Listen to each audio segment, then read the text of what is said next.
គេអត់ឲ្យគិតរឿងយោបាយអត់គិតតាមគេចប់ហើយអត់គិតតាមគេយើងស្ពៃក៏ស៊ីសាច់គោហើយមិនចឹង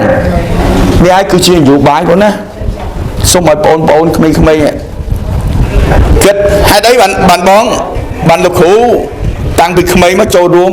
លោកគ្រូជួបនៅបញ្ហានៅពេញចែកបទពិសោធន៍ទៅរៀនស្រាប់តែលឺពេលមួយនោះគេហែអត់បើកប្រាក់ខែអត់បើកប្រាក់ខែបើកប្រាក់ខែខ្ញុំតែចេញទៅមើលចង់ឃើញ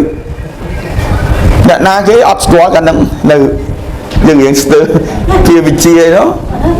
ទៀមទាដល់ទៅតាមមើលមិនបានចឹងឲ្យឃើញគេវាយកម្មករដល់រួចមកមានតំណាងរាជឃើញលោកសំស៊ីឃើញលោកស្រីមូសុភួយហ្នឹងចេញទៅការពារទៅសួរម៉ែម៉ែណាគេចេះទៅការពារមនុស្សឲ្យប៉ូលីសវាយក៏អត់ខ្លាចបានម៉ែថាតាហ្នឹងមានបពប្រឆាំងកូនឯងតាមមើលទៅចេះតាមមើលរៀនចេះសួរគ្នាគ្រូថាឯងកុំតែញ៉ៃញ៉ៃប្រយ័ត្នគេវាយបែកក្បាលដោយណាគ្រូប្រកបឲ្យយើងខ្លាចប៉ុន្តែយើងសួរម៉ែយើងឲ្យកូនឯងតាមដានមើលទៅតែយើងចាប់ដើមចេះមើលអូហេតុថាពួកគាត់ការពារកម្មករតាំងពីប្រាក់ខែ$10,000ដល់$45ពី$45រហូតមកដល់បច្ចុប្បន្ននេះណាអត់មានសិទ្ធិអំណាចណាលើកដាក់ជើងពៀនយកមកឲ្យយើងទេ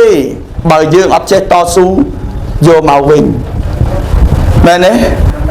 រៀនបដាទៅជួយគណៈបកនៅទីស្នាក់ការនៅពេញជួយចងទង់ជាតិជួយអីចឹងទៅឃោសនាពេលទៅធ្វើសង្កេតការចូលសង្កេតការបោះឆ្នោតទៅបានចាប់ផ្ដើមយល់ថានយោបាយគឺបែបនេះ